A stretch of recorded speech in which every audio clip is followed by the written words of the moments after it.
Ramdam ni Tanya ang mainit na yakap ni Alex sa kanya. Kasabay ng mga labi nito na umaangkin sa kanyang mga labi.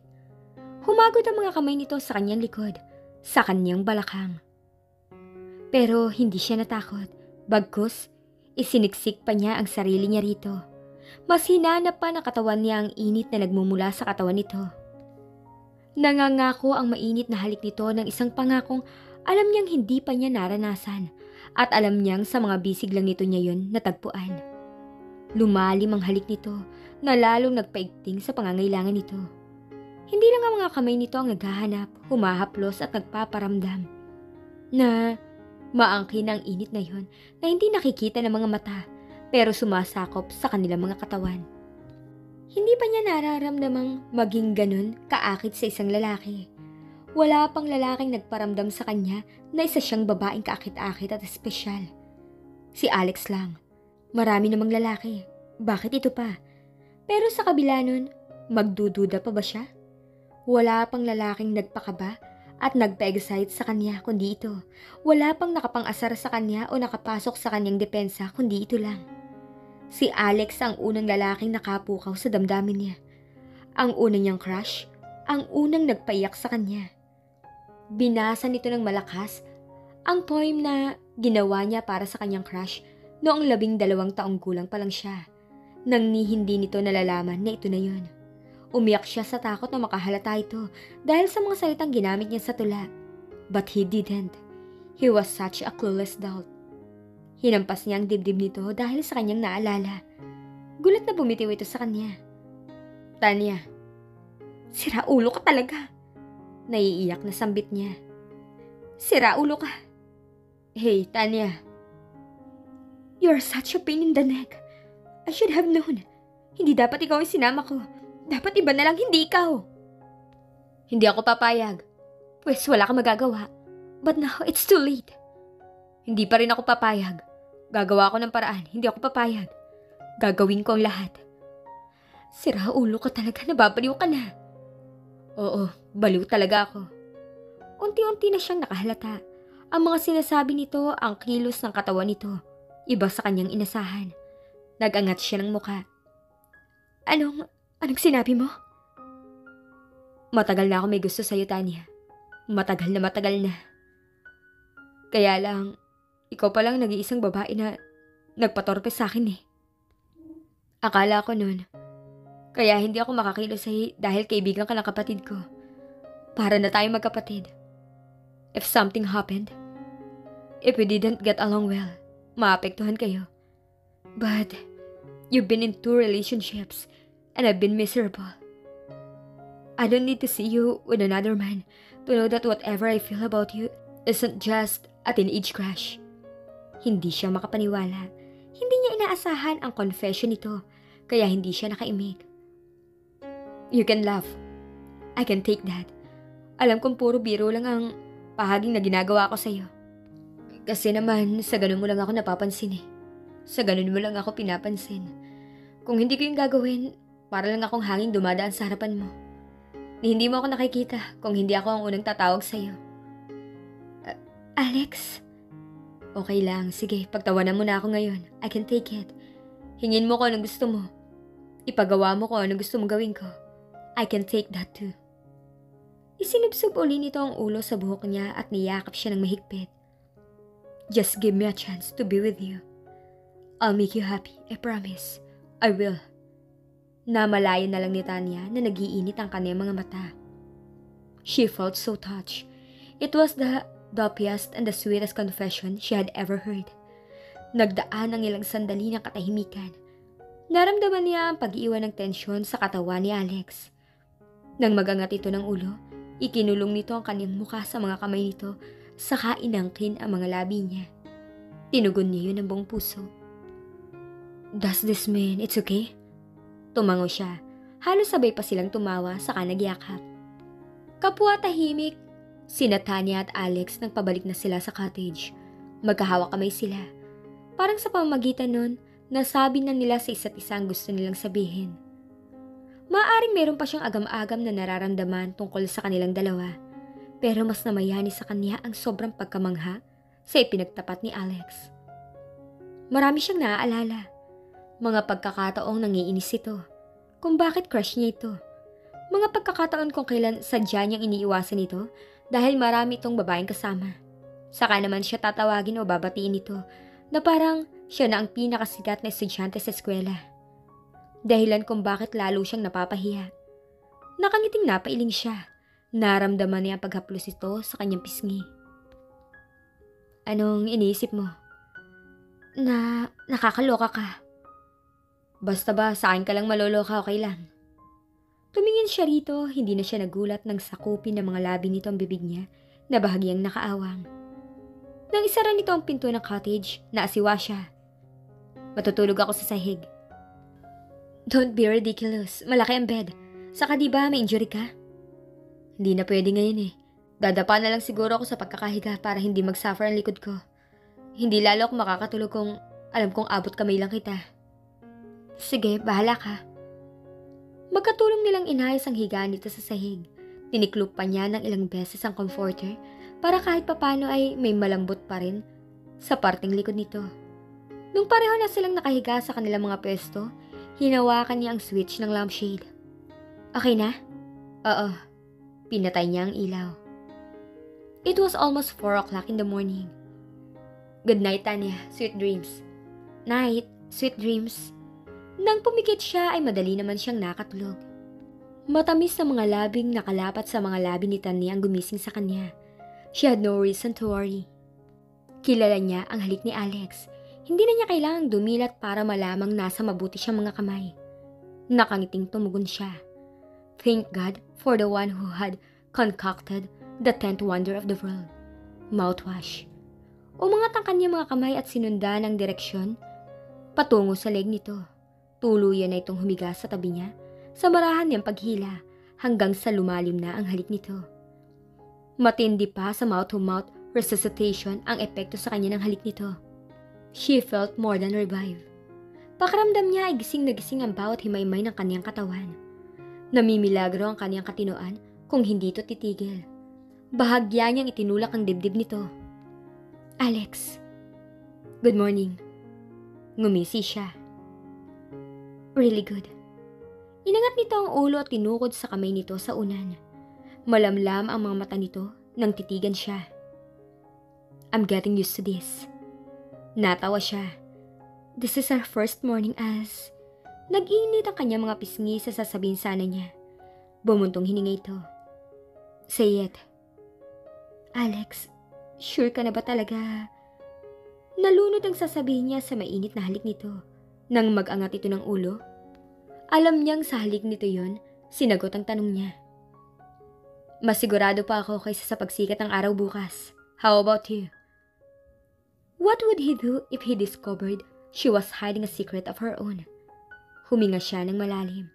Nakita niya sa mga mata nito ang pag-aalala. Hindi na siya nag-alinlangan pa o natakot na baka pagtawanan siya nito kung magtatapat siya. Kahit pagtawanan siya nito, wala na siyang pakialam. Nothing could beat being together.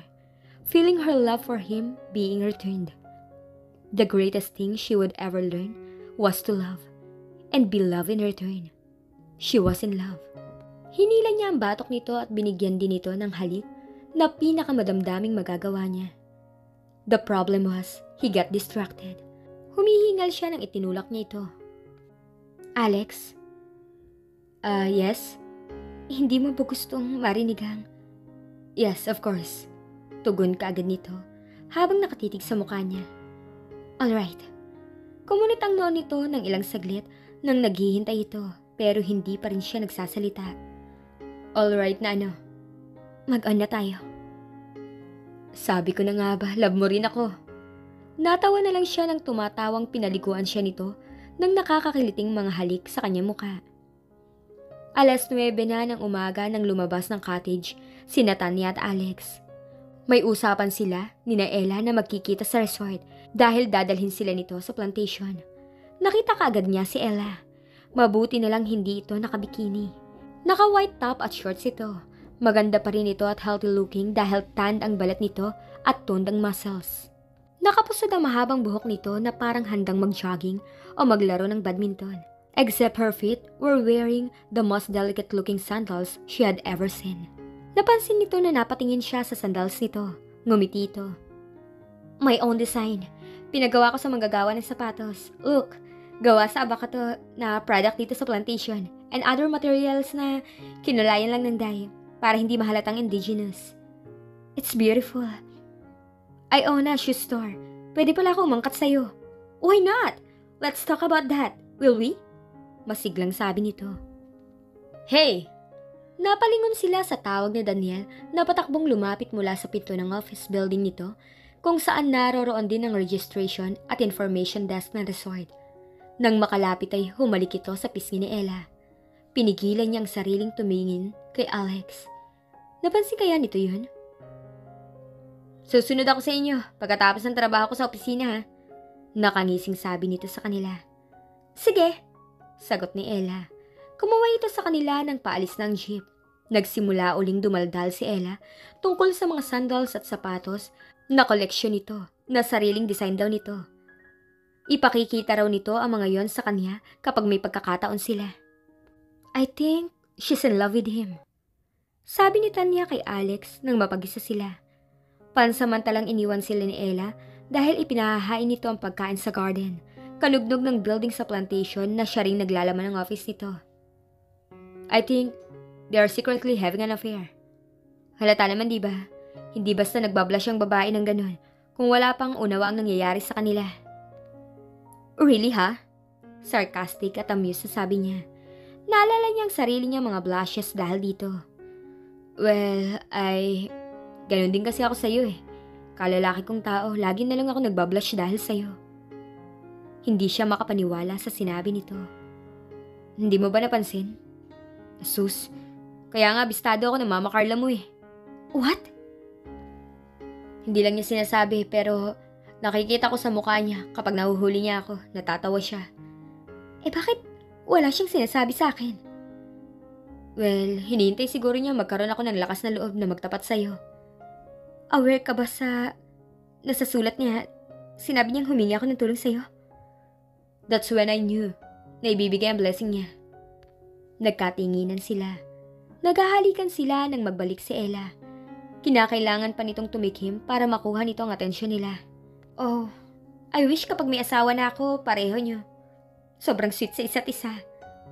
Nahihiyang tumawa sila at nagbehave na. Sa gitna ng pagkain, kinumusta niya si Senyora. She's fine this morning. She is unusually alert at nagtatanong tungkol sa'yo. You know, nakapagtataka talaga. How you resemble Tita Julia so much. Nang unang makita kita, I thought you looked familiar. It was only last night when I realized why. Tiningnan ko pa ang picture niya sa mga lumang albums to be sure. In fact, sabi pa nito habang iniabot ang bag nito, I brought a few pictures. Apologetic ng umiti ito habang binubuksan ang bag nito.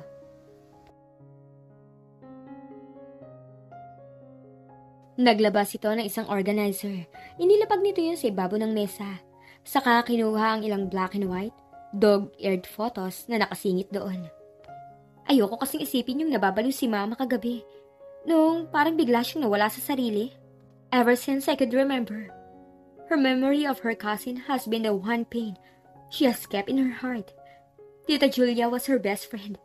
Hindi mapatawad ni Mama ang sarili niya sa nangyari. Hanggang ngayon, ang sarili pa rin niya sinisisi niya kung bakit nangyari ang tragedy. Tinitigan niya ang mga larawang nasa kamay niya. She did look like her mother, except for the eyes. For a moment, all was lost as she stared at Julia's lonely eyes. Nangangatal siya na tiningnan niya ang iba pang litrato. Sabi mo noon, walang tragedy. Na hindi sila namatay sa sunog at lumayas sila. Narinig niyang tanong ni Alex dito. Well, yes. That's what I tell strangers. Yung mga taong wala kinalaman sa amin at alam ko nag-uusyoso lang. Napalis ang ngiti sa mga labi nito. The truth is, they did die in that fire. And Mama felt doubly guilty. Huminga to ng malalim. Nakita niyang nangingilid ang mga luha sa mga mata nito.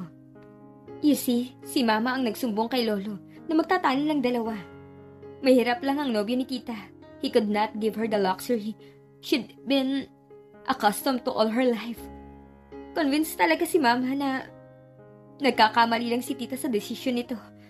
At kung hindi siya gagawa ng paraan, magsisisi si Tita Julia sa huli. Pero nagtapat si Tita Julia sa kanya na buntis siya at mamamatay siya. At ang sanggol sa kanyang sinapupunan because she could not live without the father of her child.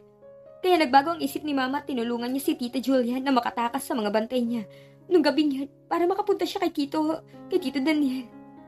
Pero hindi naman nila alam. Naloloha sa ordered na sunugin ng mga tauhan niya ang kamalig. Who'd have thought he could do it? Iba yung bugbog sa pagtapos ng buhay. Ang lolo mong nagpasunog ng kamalig, hindi aksidente lang ang sunog. Marahang tumango si Ella. Napakalaking coincidence naman na masusunog ang kamalig na yun ng mismong gabing yun, di ba? Galit na galit daw talaga si Lolo. Sabi ni Mama, he could commit everything if he wanted to. Ganun siya kamad. At si Mama, dinala niya sa konsensya niya hanggang ngayon na 3 buhay ang nasawi na gabing yun dahil sa kanya. Pagkatapos ng confession ni Ella, nahirapan silang 3 na ibaling sa business ang usapan. Si Alex at Ella ang nag-usap tungkol sa furniture business at order ng supplies from the plantation. Samantalang siya, hindi mapigilang mahulog sa malalim na pag-iisip habang nag-uusap ang mga ito. Pag-iisip tungkol sa dahilan kung bakit siya naroroon. She decided to find her own roots because she had to.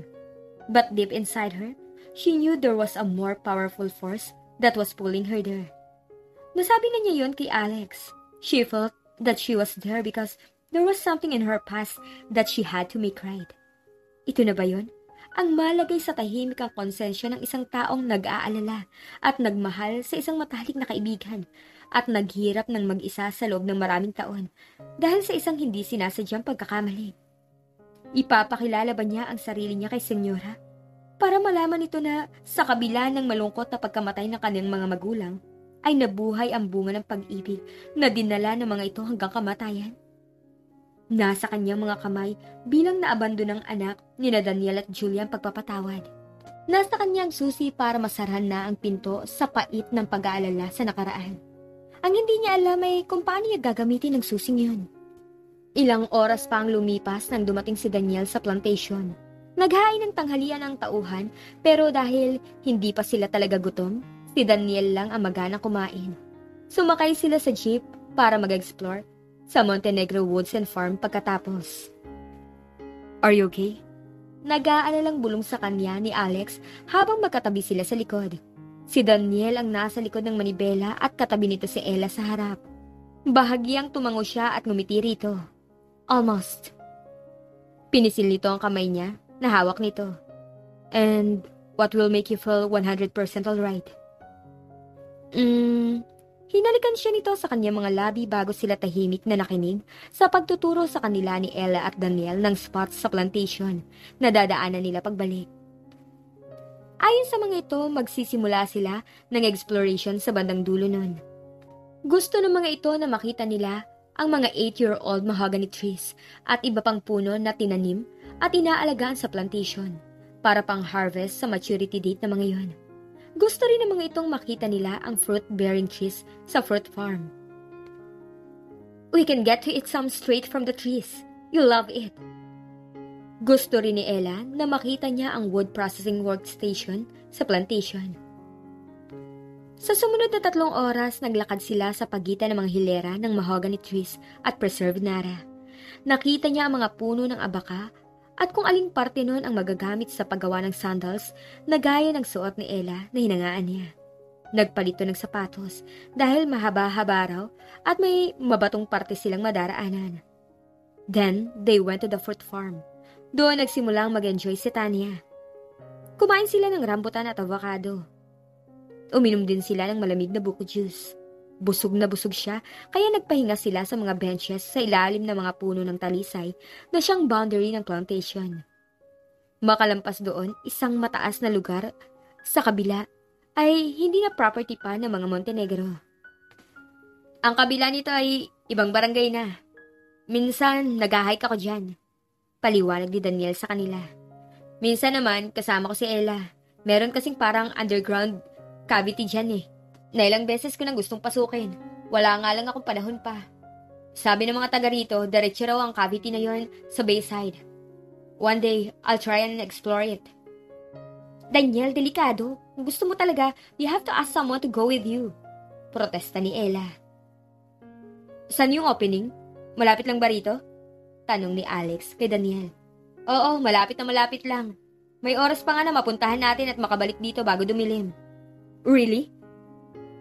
Interesadong sabi ni Alex, tumingin ito sa kanya. Gusto mong sumama? You'll go? Nagkibit balikat ito. Why not? Malapit lang naman, di ba? We'll have to be careful with the rocks. Sabi ni Ella habang nakatingin sa suot nilang strap sandals. Maliliit pero mabibilog. Medyo matarik ang burol pababa sa kabila at madulas. Delikado. Are you... Naasiwang ngumiti ito sa kanya. I mean, alam kong newlyweds kayo and everything. But if you're in a delicate situation... Nakuha kaagad niya ang ibig sabihin nito. Nag-init ang buong mukha niya. No, I'm not. Yet. I'm sorry. Nahihiyang sabi nito. It's just that, I mean, hindi ko alam kung gaano na kayo katagal kinasal. You might be, I mean... It's alright, Ella. Natatawang sabi ni Alex nang akbayan siya. In fact, we appreciate it that you cared enough to ask. It's just that there's a great possibility she might fall bad. First, several times. Don't worry, it just sounds scary but it isn't. Sabi nito nang makita ang pagniwi niya. Baka sole, ma-enjoy mo pa eh. Meaning, sasama ka sa amin? Tanong dito ni Daniel sa tonong nag-aalala. Why not? Ang tagal ko nang hindi nakakapag-hike sa kabila. Pagkatapos ng ilang panghabilin, pagsasali ng buko juice sa mga botelya at distribution ng towels na ipinakuha ni Ella mula sa personal supply nito sa office, lumipat sila sa boundary at nagsimulang umakyat sa burol. How did you get to work with the Montenegro? Parang narinig kong nabanggit mo na taga Manila ka. Narinig na niya na tanong ni Alex kay Daniel habang pumipili siya ng tatapakan sa damuhan na hindi siya madudulas. Habang naglalakad sila paakyat sa dalisdis ng burol, napunta ang kwentuhan sa personal na mga tanong tungkol sa isa't isa. Ella was right. Matigas ang lupa at nasasabugan ng maliliit na mga batong bilugan ng hugis, kaya kung hindi mariin ang pagtapak, dudulas siya pababa. Inalalayan siya ni Alex. Kung hindi, siguradong ilang beses na siyang bumagsak. Sa kanilang apat, frustrating na siya lang ang hindi athletic. Si Alex alagang katawan sa gym. Hindi na kailangang manghula para malamang sina Daniel at Ella ay gumagawa ng paraan para matone ang katawan, habang siya ay hindi. Lakad lang pabalik-balik sa shop niya ang exercise niya sa araw-araw. Mabilis pa naman ang metabolism niya kaya hindi siya basta tumataba. Dahilan kung bakit hindi siya nakaramdam ng pangangailangang tumakbo sa gym gaya ni Jackie. Katakataka ba na hindi pa sila nangangalahati paakyat, hinihingal na siya? Samantalang ang tatlo, pawis lang sa noo at bahagyang pamumula ng muka ang palatandaan ng exertion. She could imagine her face being as red as a tomato and she couldn't do anything about it except grit her teeth and keep walking. You mean may connection ka pa rin sa mga Montenegro through your father? Sabi ni Alex. Ano raw? Hindi na niya masyadong narinig ang palitan ng salita dahil nakabibingi ang mabilis na pintig ng kanyang puso. Ay, bakit ba nakasama-sama pa ako? It was Ella's fault. Kung hindi siya tinanong nito tungkol sa kung delicate o hindi ang kanyang sitwasyon, may leeway pa sana siya para magpaiwan. Wala pa silang isang buwang kasal ni Alex. Nasabi nito yon kay Daniel sa van nung sinundo sila nito. Takot na lang niya na isipin ng mga itong buntis siya bago siya ikinasal. Alam niyang naghahanap lang siya ng mapagbubuntungan ng kanyang inis sa kanyang pagiging inadequate at si Ella ang kanyang napagbuntunan. The truth was, she liked Ella. Para kasing pareho silang ampon at parehong nagmamahal sa kanilang mga ina-inahan. She admired her for being a smart businesswoman. Hindi mahirap hulaan na sa kabila ng pagiging bata at pagiging isang babae, mag-isa nitong pinalalakad ang plantation. Base sa kanyang mga narinig, matagal nang hindi nagagampanan ni Senyora ang tungkulin nito sa mansyon at plantation. Alam niyang kung makikilala pa niya ng mas matagal si Ella, she would find a remarkable personality under her sun-tanned beauty. Nakarating sila sa ituktok ng dalisdis. Kamuntik na siyang malula habang tinatanong niya ang pababa. Nakagat niya ang labi niya bago niya masabi ang pagkadismaya. Sa magkabilang tabi niya, tumawa ang kaniyang mga kasama. "Look at that!" Tumatawang sabi ni Daniel. 5 minutes and we would be down there. 5 minutes? Dismayadong sabi niya sa isip. Paano? Magpapadulas sila sa kanilang pababa? Okay ka pa? Tanong ni Alex sa kanya. Kailangan ko lang ng juice. Are you sure you're okay? Kung gusto mo, hintayin mo na lang kami dito sa itaas. No, I'm okay. Anong gusto mo? Ikaw lang ang mag-enjoy sa adventure na to? Alright, pero nakahawak ka sa akin hanggang sa makababa tayo. Sige. Mabilis na pagpayag niya. Nang tumalikod dito, alam niyang bistado na siya nito. Napangiwi na lang siya. Nagpahinga sila sa loob ng 5 minuto bago sila nagsimula sa pababa. Napapaantanda si Tanya sa unang pagpapadulas. Kung hindi siya nahawakan ni Alex, dire-diretso siya at babangga sa puno ng niyog na nasa tapat niya. Oh my! Paano ba ako napasok dito? Pabulong na tanong niya para hindi siya marinig ni na Ella at Daniel. Tumawa pa ng malakas si Ella nang madulas ito at bumagsak sa lupa ng paupo. Tumatawang inalalayan ito ni Daniel para makatayo. Okay ka pa? Tanong ni Daniel kay Ella. Absolutely! Sagot ng dalaga habang halos yumakap na sa lalaki. Samantalang siya, pakaramdam niya parang kapag nasa napakataas, napalayag siya ng isang mataas na building. Parang manhid ang kanyang mga kamay at paa at lutang ang kanyang isip. Malinaw pa sa sikat ng araw. She was out of her depth there. Huwag ka matakot, hawak kita. Kung mahulog tayong dalawa, papayagan ko ba na masaktan ka? I know. The worst thing that could happen is we'll get plastered to one of those trees. Sabi ni Ella sa kanila. Naalala ko nung unang nangyari sa akin yun. Grabe. Sobrang sakit. Sabi naman ni Daniel. Tumawa na naman ang dalawa. Napatingin siya kay Alex saka sa balls nito. Nagiinit ang mukha na inilayo niya ang tingin niya rito. Don't worry, mahal. Iingatan ko to. Bulong nito sa kanya. Kinurot niya ito. Nagpatuloy sila sa pagbaba. Minsan nakatayo, minsan nakaluhod, at madalas nakaupo. Malapit na sila sa ibaba nang mangyari ang kanyang kinatatakutan. Namalayan na lang niya na wala na ang lupa sa ilalim ng kanyang mga paa. Sa halip ay ang mga bato na nakakapagpadulas sa kanilang pagbaba at natatapakan niya. Pareho silang mabilis na nag-slide ni Alex patungo sa malaking katawan ng niyog na nakatanim doon. Napasigaw si Tanya nang mawala ng balanse si Alex at magkasunod silang bumagsak sa lupa. Magkayakap silang gumulong nang sumalpok sila sa puno. Si Alex ang unang tumama sa puno. Likod nito ang ginamit nitong leverage. Parang mga sakong itinambak ang pakiramdam ni Tanya nang nanlalambot na yumakap siya rito habang hinihintay nila sina Daniel at Ella. Oh my God! Are you alright? Tarantang tanong ni Ella nang ito ang unang nakarating sa kanilang tabi. Inangat niya ang ulo niya. Nang makita niyang nakapikit si Alex ay nataranta siya. Alex! Kumilo siya para bumangon pero pinigilan siya ng mga bisig nito sa pamamagitan ng paghigpit ng yakap sa kanya. Alex? I'm alright. Just a little... Dumilat ito. Ikaw? Okay lang ako. How are you? Can you get up? Are you okay? Pare, anong nararamdaman mo? Okay ka lang ba? Tanong ni Daniel habang si Ella ay naupo sa tabi niya. Walang nabaling buto kung yun ang gusto mong malaman. Nadumihan lang at napuruhan ng pride. Natawa si Daniel. Tutok naman ni Ella ang dibdib nito. Are you sure? Kasi if there's a problem, magpapatawag ako ng doktor. Wala nga problema. Medyo naubusan lang ako ng hangin nang tumama ako rito sa puno. Habang nagsasalita ay nakatitig to sa kanya. May pinahid dito sa pisngi niya. Malamang na dumi rin. Pero nagulat siya nang lumayo ang daliri nitong basa. Nag-init kaagad ang mukha niya. Nahihiyang isinubsob niya ang kanyang mukha sa dibdib nito nang matahimik ang dalawa sa kanyang likuran. Akala ko kung anong nangyari kasi nakapikit ka kanina eh. Mahigpit ang pagkakayakap nito sa kanya. I was just wounded. Tanya. Yeah, salamat sa Diyos. Natahimik uli sila. Maging sila Ella at Daniel, hindi tinangkang basagin ang katahimikan. Sa halip, parehong voluntaryong lumayo. Sa pagsasaalang-alang sa kabang ramdam pa rin ni Tanya, ay nagdesisyon si Ella na hindi na sila sa dinaanan nila bumalik patungo sa plantation. Sa halip, dadaan sila sa medyo masukal na kakahuyan patungo sa daan sa kabila kung saan may naghihintay na sundo sa kanila.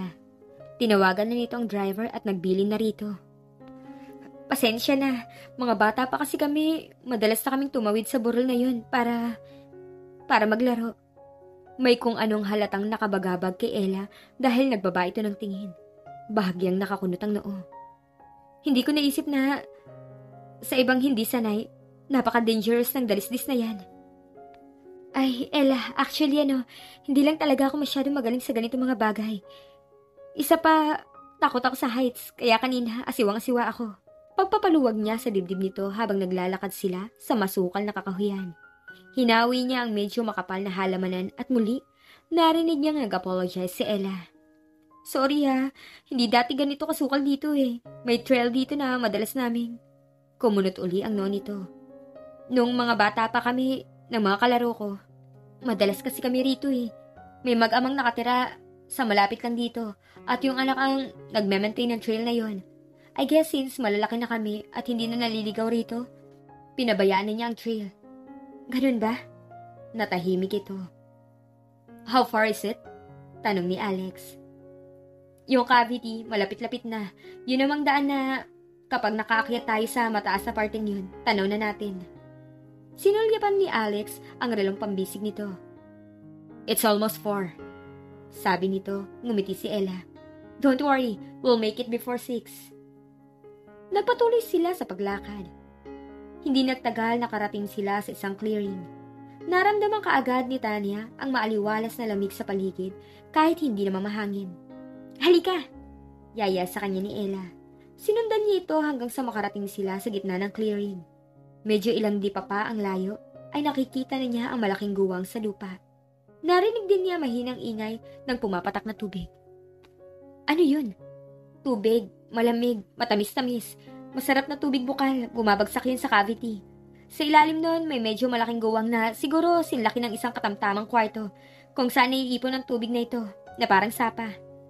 Sumilip sila sa loob at nakita niya ang malinaw na tubig na nagmumula sa isang butas. Pumapatak yon sa madilim na lugar sa kailaliman at gumagawa ng echo na narinig niya nang palapit na sila roon.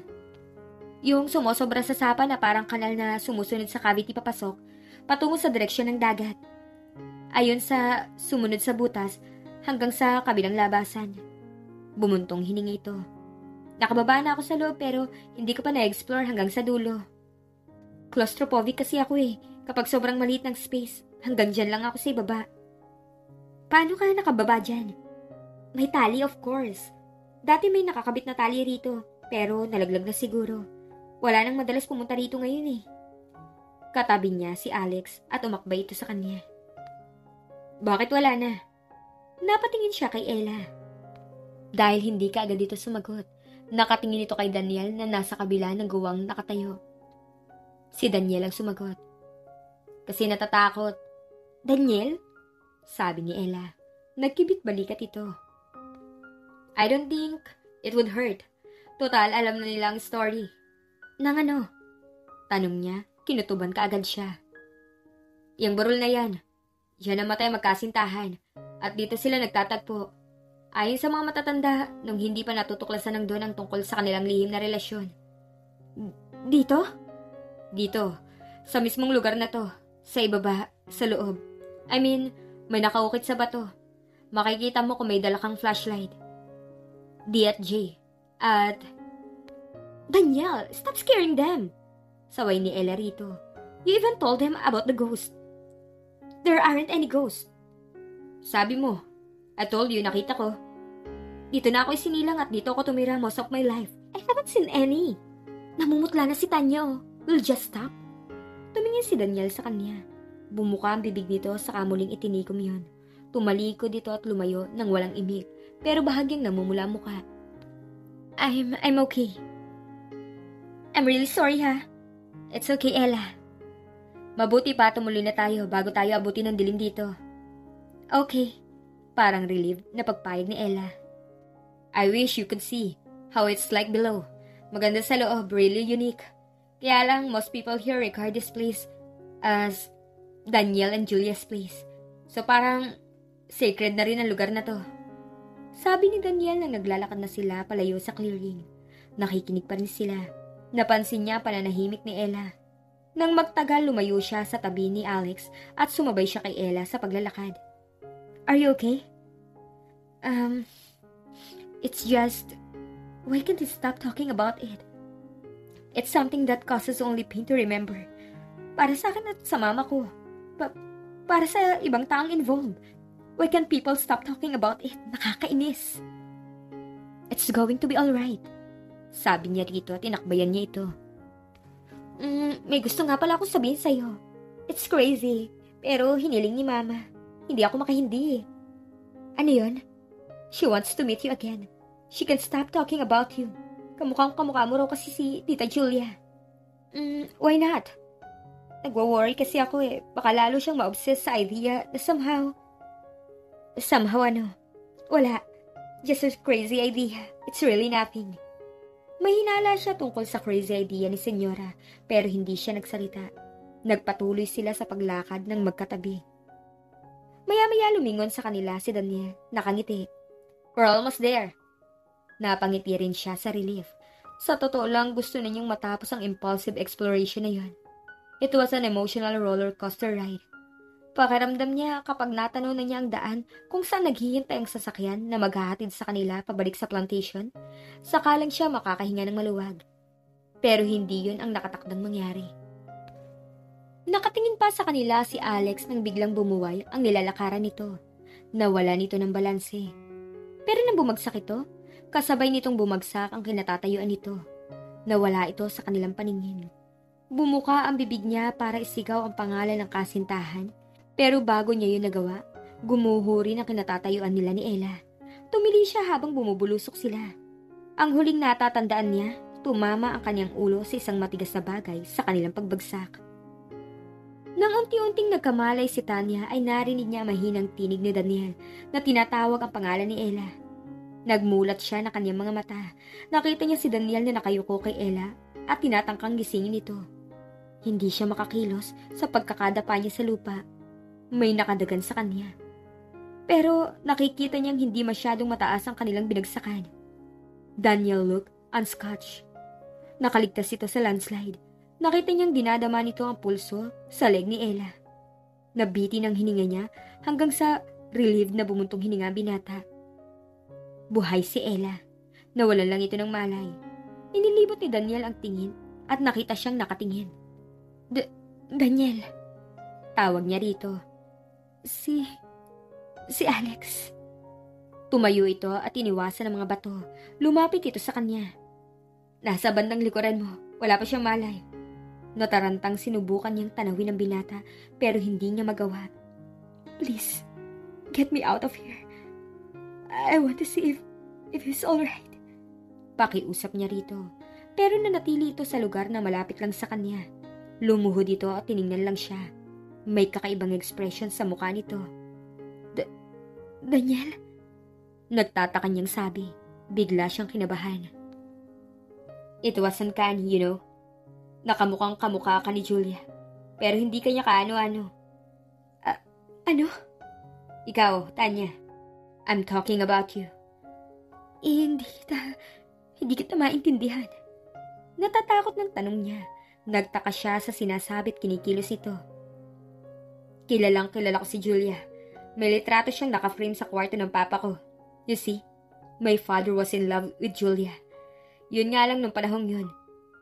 In love sa iba ang babae, kaya walang nagawa si papa, kundi tanawin na lang siya sa malayo at hilingin sa araw-araw na mawala sa kanyang landas si Daniel. Ano? Ano bang pinagsasabi ng lalaking to? Hindi ka nakikinig kaninang nag-uusap kami ng asawa mo. Ang papa ko ay ang abogado ng Don noon. Siya ang nakabisto ng lihim na relasyon ni na Julia at Daniel at ang nagsumbong kay Don para pigilan ng matandang Don ang relasyon ng dalawa. Ang papa ko ang gusto ng Don para kay Julia. So naturally, being in love with her, ginawa ng papa ko ang lahat para mawala si Daniel sa kanyang landas. Hindi siya nakaimik, hindi lang dahil sa takot, kundi dahil alam niyang may patutunguhan ang mga pinagtatapat ni Daniel at hindi siya nagkamali nang marinig niya ang pagpapatuloy nito. Nabasa ko ang lahat ng ito sa diary ni Papa. Hindi lang sa diary. I grew up listening to his drunken lamentations about the past. You see, hindi na nakabawi si Papa sa nangyari. Nang gabing sinindihan niya ang kamalig para tuluyan ng mawala si Daniel kay Julia. Hindi naman niya inakala na darating si Julia at susubukang sakluluhan ang kanyang nobyo. Iniligtas ni Papa si Julia at itinago. Nakita siya ni Julia at kung isusumbong siya sa alagad ng batas, hindi lang karir niyang masisira, pati na rin ang kanyang buhay. Inilayo niya si Julia sa lugar na yon, dinala sa Maynila. More or less, he wanted to take care of her and try to make her love him eventually. Sobrang namumuhi si Julia sa ama nito. Kaya hindi na niya ito gustong bumalik. Kaso, namuhi rin sa kanya si Julia nang malaman na ang pobreng lalaki ang malaking kinalaman niya sa nabigong pag-ibig nito at ni Daniel at ang pagkamatay ng huli. Tinakasan siya ni Julia at mula noon, hindi na niya nakita ito. So you see, my father knew Julia and her baby survived. Natakot siyang dumating ang araw na bumalik si Julia dito at mag-confess. Hulihin siya at ikulong ng mga pulis. Kaya sa Maynila na tumira si Papa. Eventually, nag-asawa, nagkaanak. And for some perverse reason, pinangalanan niya ang kanyang nag-iisang anak ng Daniel. Nagkatitigan sila ni Daniel. Nagsimulang tumulo ang kanyang mga luha. Why are you telling me this? Mapait nang umikito. I think you know. You are Julia's daughter, aren't you? Hindi ko alam ang sinasabi mo. Hindi mo na kailangan pang aminin. I know. Pagkakita ko pa lang sa'yo, I already knew. Nakasiguro ako nang magtanong ka tungkol sa mga bangkay ng mga magulang mo. Kung ilang bangkay ang nakuha sa kamali. Na nasunog, di ba? And I know Ella suspects too. She's already treating you like a sister. She showed Julia's photographs to you. She told you about the real story behind the legend. Usually, she's so tight-lipped about it. At si Senyora, pagkakita pa lang niya sa'yo, she knows. Ang kulang na lang ay makumpirma mula sa iyong totoo. And then, you will take your place as the heiress of all that should have been Julia's had she came back. Tumigas ang tinig nito. Lumamig ang pagkakatitig nito sa kanya. Napalis ang ngiti sa mga labi nito. Pero hindi ako papayag. Ella's in love with me. One day mamamatay si Senyora. Magpapakasal kami ni Ella at magkakaanak. Hindi ako papayag na mawala ang lahat ng kayamanan yon nang ganun-ganun na lang. Oh my God. Kung sa tingin mo ang ama niya ay tumatapos ang buhay, ganun din ang anak niya. Dahil sa kabaliwan ni Papa kay Julia, eventually, me and my mother suffered. Hindi lang kami naghirap na parang daga. Pinamanahan pa kami ni Papa ng santambak na utang noong mawala siya. My mother died in a state facility. I can't let that happen again. So I think I'm going to finish what he'd started. Tumayo ito. Lumapit ito sa isang malaking bato. At binuhat yon. Nagsimula na siyang umiyak nang pabalik na ito sa kanya. No one will suspect. Isipin nila na hulog ang batong ito sa ulo mo nang bumagsak kayong tatlo. Pagkatapos mo, si Loverboy ang sunod. That way, wala na talagang hahadlang pa sa aking mga plano. Yun ang akala mo. Akala niya ay guni-guni lang niya ang narinig niyang boses o likha ng kanyang imahinasyon. Nakapikit siya at nagdasal na sana ay may mangyaring milagro para mapigilan si Daniel sa binabalak nito. Nang marinig niya ang boses ni Alex. Pagkatapos ay umalingaw ang isang malakas na putok. Bumagsak ang bato malapit sa kanyang ulo. Nang magmulat siya ng mga mata, nakahandusay na si Daniel sa lupa. May umaagos sa sugat nito sa balikat. May dala kang armas at hindi mo sinasabi sa akin? Tanya questioned Alex. Ilang minuto pagkatapos ng putok, may dumating na isang lalaki sa lugar kung saan nangyari ang landslide. Nagkamali na si Ella. Nang mga sandaling yun, tulala ito. Kinukunan na rin ng statement ng 3 pulis ang lalaking sumaklolo sa kanila. Naisugod na sa hospital si Daniel para maampat ang pagdurugo ng sugat nito. Buhay ito at mukhang makakaligtas para pagbayaran ang krimen na ginawa nito. Nakuna na silang dalawa ni Alex ng statement. Nakaupo silang dalawa sa isang upuan na gawa sa kawayan sa harap ng bahay ng kapitan sa barangay na yun. Yes, Nakalimutan mo na yata na on the job ako. Hindi mo ako sinama para lang mag-imbestiga, kundi para maging bodyguard mo. It's in my training. Huminga siya ng malalim. I can't believe it.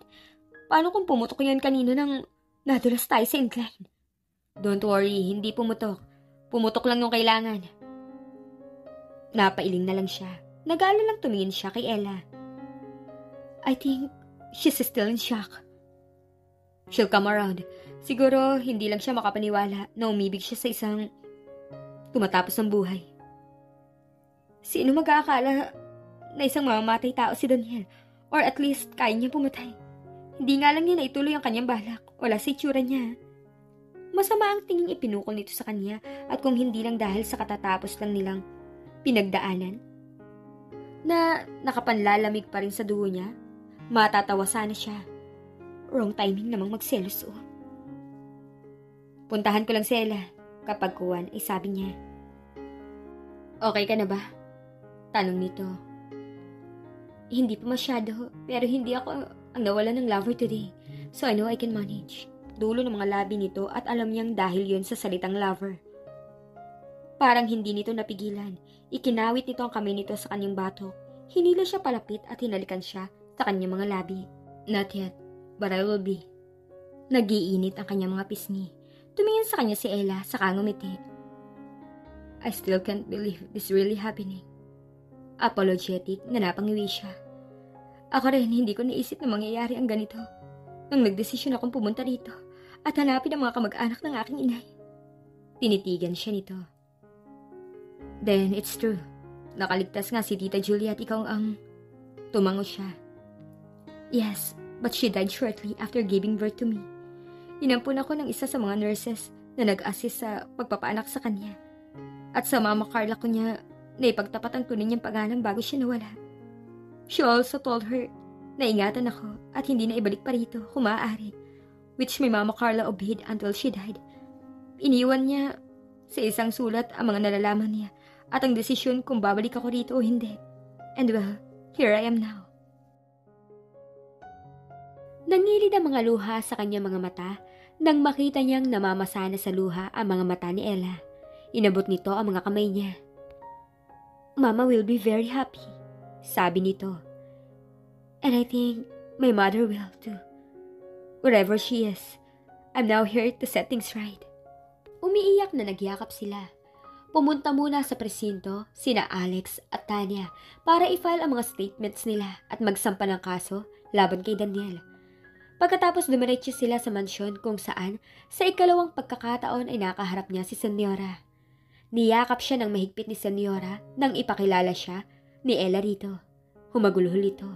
Her nurse had to make her swallow a pill to be able to make her sleep.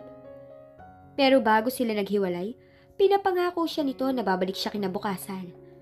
Ayon kay Ella nung makababa na itong muli mula sa kwarto ng inainahan, na hindi pa raw nito nakitang naging ganun kaaliwalas sa mukha ng ina nito. May ngiti pa raw ito sa mga labi nang tuluyan na itong makatulog. May kailangan ka pang malaman, sabi ni Ella nang hilahin siya nito patungo sa komedor. Tumingin ito sa relong pambisig nito, saka nakangiting tumingin naman sa kanya. Meron ako sorpresa. Ano yon? Tanong niya, hindi maiwasang mahawa sa excitement sa mukha nito. Basta, sandali na lang. Importante ba to? I still have to change my clothes. Nakapaglinis na siya ng mukha niya, mga braso at mga paa, pero hindi siya nakapagpalit ng damit nang mag-usap sila ng ina nito. Believe me, it's very important. Sobrang importante talaga. Maya-maya lamang narinig niya ang pagparada ng sasakyan sa harap ng mansyon. Mabilis na tumayo si Ella mula sa kinauupuan at hinila na siya nito patungo roon. Nang nasa bukas na front doors na sila, kabababa lang ng mga bagong dating, nakilala kaagad niya ang lalaking sumaklolo sa kanila. Hindi nga lang niya nakuha ang pangalan nito o napasalamatan man lang sana ito dahil pagkatapos itong magbigay ng statement ay umalis na ito. Kasalukuyan pa silang nag-iiyakan noon ni Ella kaya hindi na niya ito napansin. May inaalalayan itong isang matandang lalaki paakyat sa balkonahe. Nagtatakang napatingin siya kay Ella dahil nakikipagtitigan ito sa lalaki. Naguguluhan na talaga siya. Tanya, sabi nito nung magkaharap na sila. I want you to meet Vincent and Lolo Ponce. Si Vincent ang kapatid na bunso ng iyong Itay Daniel. At si Lolo Ponce naman, ama ng iyong Itay Daniel. Siya ang lolo mo. Ilang sandaling namamanghang napatitig siya kay Ella. Ngiting-ngiti ito sa kanya. Nang ibaling niya ang tingin niya sa matanda, naunahan pa siya nitong umiyak. Walang duda, sabi ng matanda sa nangangatal na tinig. Anak ka nga, nina Julia at Daniel. Namana mo ang mga mata ng iyong ama. She didn't think she still had tears to shed. Pero nang niyakap siya ng matanda at yumakap siya rito, tumulo uli ang kanyang mga luha. Kinabukasan, kasalo ni Tanya sa almusal sa mansyon ang kanyang mga kamag-anak. Hindi na mababaka sa mga mukha ng mga ito ang hinagpis at paghihirap na nai-imagine niyang dinanas ng mga ito sa pagdaan ng maraming taon mula noong naganap ang trahedya sa mga buhay ng nag-ibigang mga magulang niya. Habang nakakausap at nakakasama ang mga ito, wala na siyang nararamdamang bigat sa kanyang dibdib. Nang mga sandaling yun pa lang, alam na niyang natagpuan niya kay Ella ang isa pang kapatid na hindi na ibigay sa kanya ng pagkakataon. Jackie was on her way to be with them. Hindi pa nga lang niya alam kung paano ipapaliwanag dito ang pagbabago sa relasyon nilang dalawa ng kapatid nito. Si Alex lang ang hindi natuwa sa mga pangyayari. Dahil ipinagtapat na niyang hindi sila tunay na mag-asawa.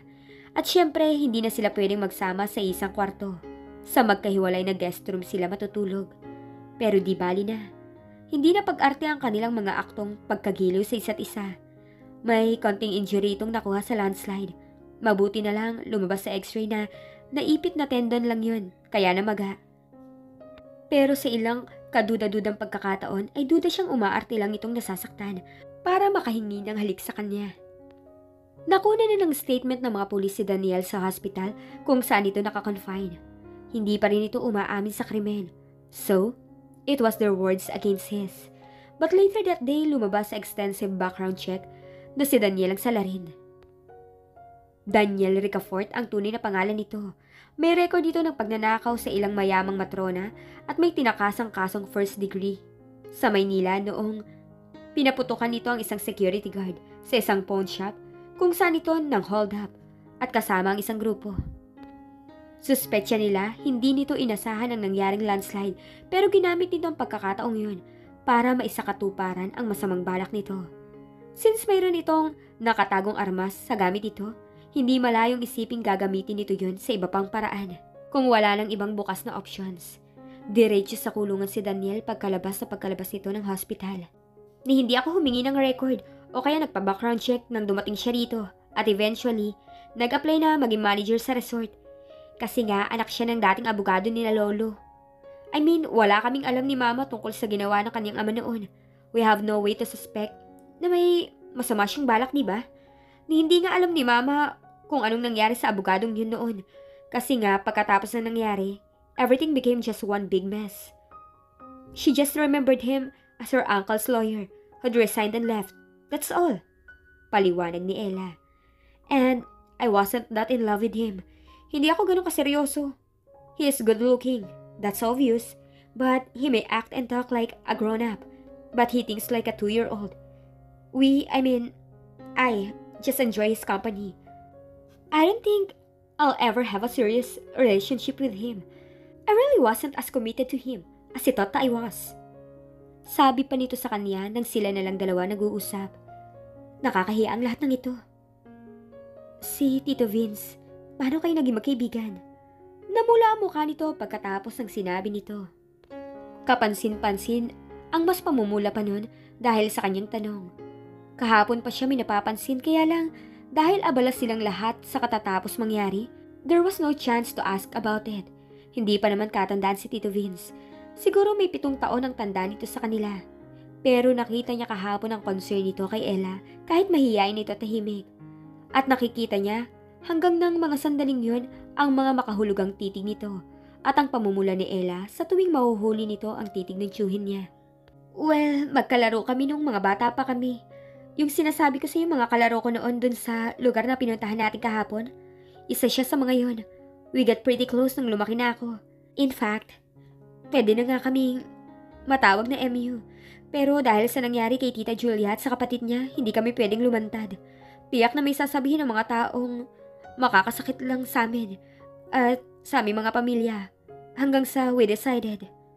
Mahirap. Parang pagnanaknakin lang naming dalawa ang sugat na iniwan ng trahedya noon. So, we both decided it was no go. Sabi niya wala pa siyang girlfriend. Tudyo niya rito. Lalo itong namula habang nakangiti. Anyway, tapos na ang trahedya. Everyone's carrying a smiling face now. Pareho silang napatingin kina Tita at Lolo Ponce na magkatabi ang mga upuan sa garden set at parehong nakangiting nag-uusap. Huminga ng malalim si Ella. Let's see. Pagkatapos akong pagmukaing eng-eng ng Daniel na yan, I need a break. Ngumiti siya sa tuwa. Dumating si Jackie ng hapong yun. Kinagabihan ay nag-barbecue party sila sa resort. Humabol din ang tiyuhin niyang si Vince. Nakabawi pa silang lahat sa excitement ng nagdaang araw. Palibhasa bagong dating si Jackie, kaya wala itong tigil sa kakatanong. Ikinuwento rito ni Ella ang tungkol sa urban legend ni na Julia at Daniel, minus the ghost. Si Alex ang nangbanggit tungkol sa multo ng hindi sinasadya. Do you think he was telling the truth when he said he saw Mang Daniel's ghost? Napangiwi si Jackie at apologetic itong tumingin sa magkatabing sina Tito Vince at Ella. Sorry, I'm just so curious to know everything. Napatingin siya kay Ella, ngumiti ito. Okay lang yun. Some people do confess na may nakita sila pero syempre, since hindi lahat ay naniniwala, maaari din namang trick lang ng wind o ng liwanag ng buwan ang nakita ng mga nag-confess. And since it's the most dramatic legend around here, sina Daniel at Julia na lang lagi ang napagbibintangan sa bawat kaluskos, huni at lamig na mararamdaman sa burol na yun. So, you don't think it's true? Tanong uli ni Jackie, umiling kagad ito. I don't think it's true. Ikaw, Tito Vince, baling ni Jackie sa katabi nito. Ako? Ngiting-ngiting sabi ni Tito Vince. Nako, I don't wanna be part of this, sabi ni Alex. Tumayo ito at hinila siya nito. Tanya, will you come with me? Let's take a walk. Hayaan muna natin silang makulili sa kakulitan nitong kapatid ko for now, okay? Binilatan ito ni Jackie nang nakatayo na siya. Hoy, hindi pa kayo ligtas sa dalawa ha? Marami pa ako itatanong sa inyo. She was, of course, talking about their new relationship. Kunwari ay nangaligkig sa takot si Alex. Takot ako. Nakangiting lumayo sila. Do you think there really are ghosts? Tanong niya kay Alex habang magkahawak kamay na naglalakad sila sa dalampasigan. Ay, pati ba naman ikaw? I'm a hopeless romantic. I'd like your mother and father to find each other and live there. Whenever they are right now, in peace, in love, in happiness. They both deserve it. Wherever they are right now, sigurado ako masaya na sila dahil nagawa mo na magagawa mong tulong para sa kanila. You're alive, and I hope happy. Tiningnan niya ito. Sa liwanag ng buwan, humanga siya sa kagwapuhan nito. Pakiramdam niya na tunaw ang puso niya sa masuyong titig nito sa kanya. Yes, I'm happy. Ngumiti ito, saka hinalikan siya sa mga labi. The kiss did not end her. They had to stop walking as the kiss took a life of its own and went on longer than they both could control. Or at least, until they heard Jackie shouting at them from the direction of the bonfire. Get a room, you two!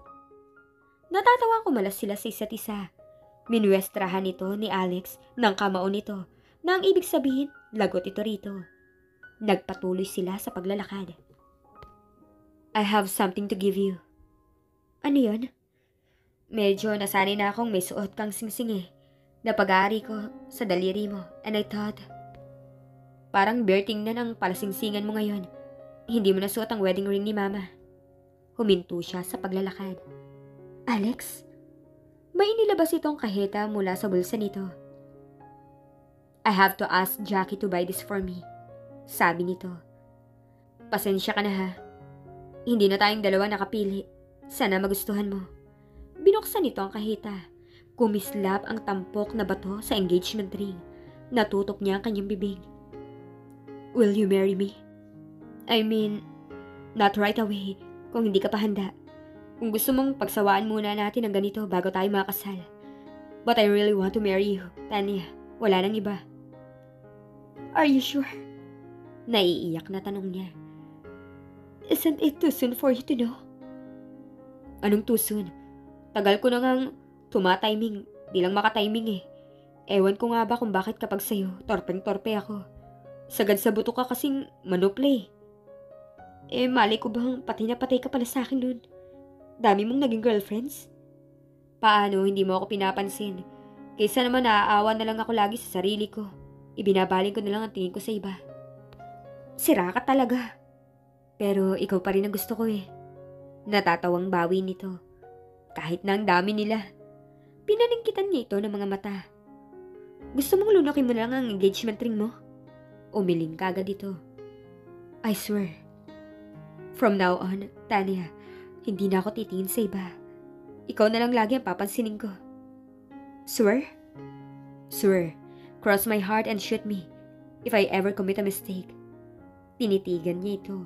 Mukha nga yatang nagsasabi na ito ng totoo. Sige nga, sabi rin niya sa wakas.